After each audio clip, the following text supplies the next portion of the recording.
누가복음 20장. 어느 날 예수께서 성전 뜰에서 복음을 가르치고 계실 때였다. 대제사장들과 율법 교사들과 장로들이 몰려와서 예수께 따졌다. 당신은 무슨 권한으로 이런 일을 하시는 거요? 누가 당신에게 이런 권한을 주었소?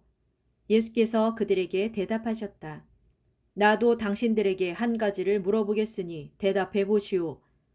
요한의 세례는 하늘로부터 비롯된 것이요? 아니면 사람들에게서 비롯된 것이요?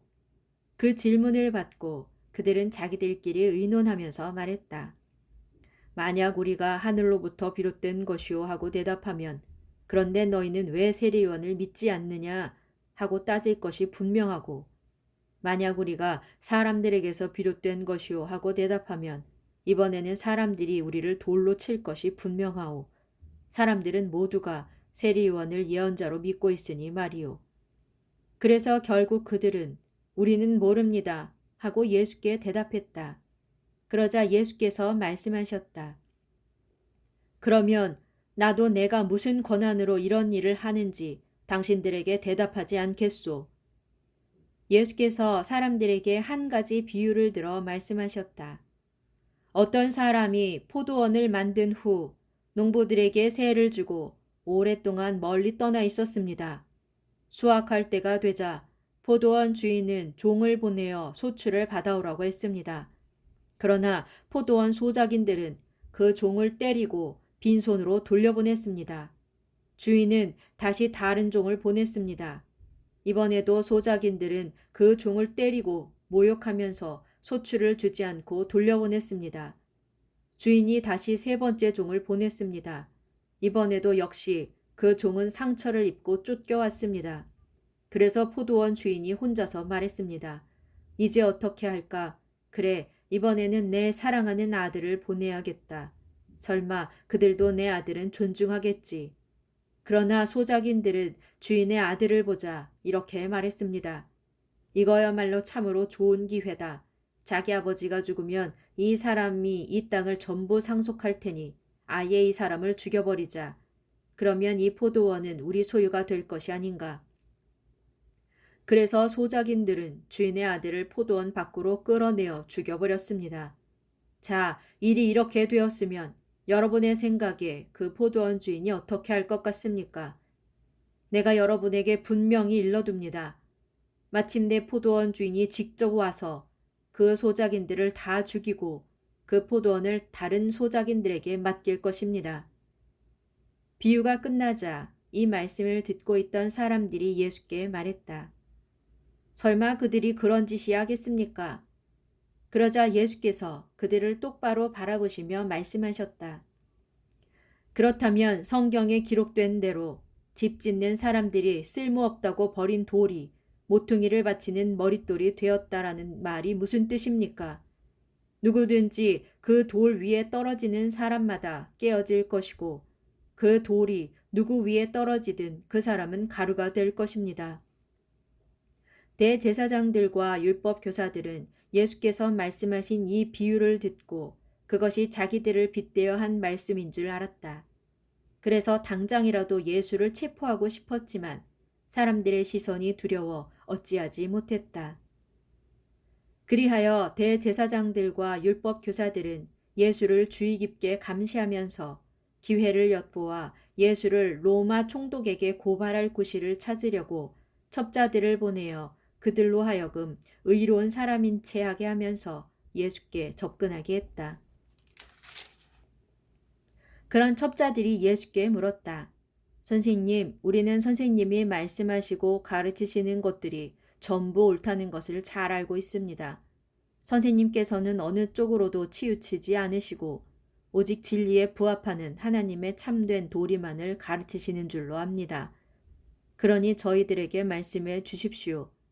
저희가 로마 황제에게 세금을 바치는 것이 옳습니까? 옳지 않습니까?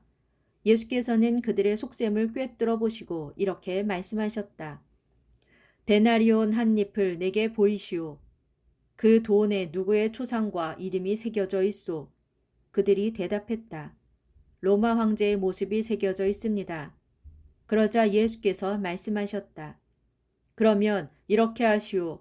로마 황제의 것은 로마 황제에게 돌려주고 하나님의 것은 하나님께 돌려드리시오. 이 대답을 듣고 사람들 앞에서 예수의 말씀을 책잡으려던 자들의 계획은 실패로 돌아갔고 오히려 예수의 답변에 크게 놀라고 감탄하여 입을 다물고 말았다.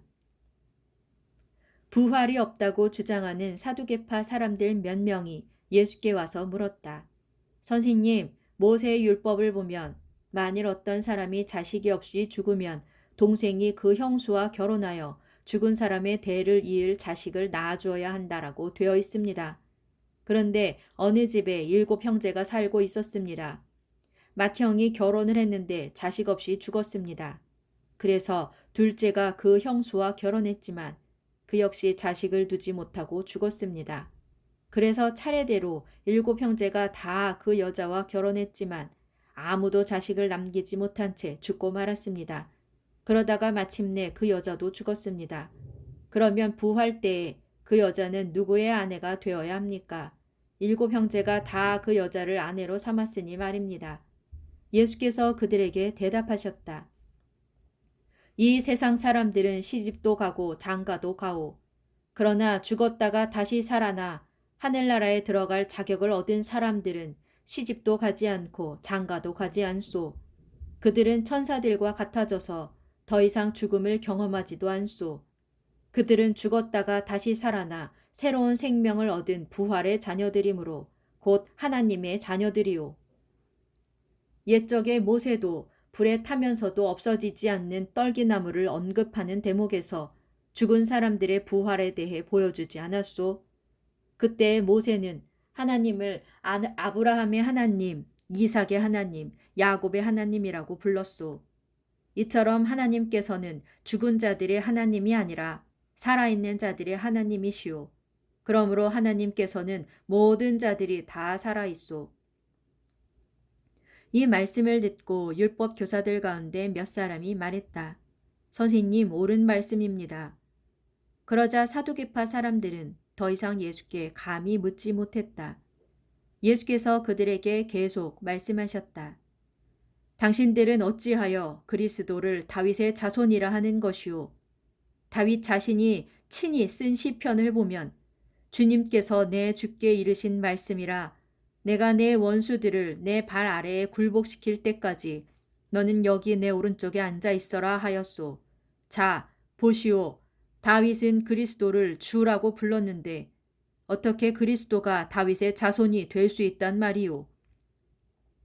예수께서는 사람들이 듣고 있는 가운데 제자들에게 이렇게 말씀하셨다. 너희는 율법 교사들을 조심하여라.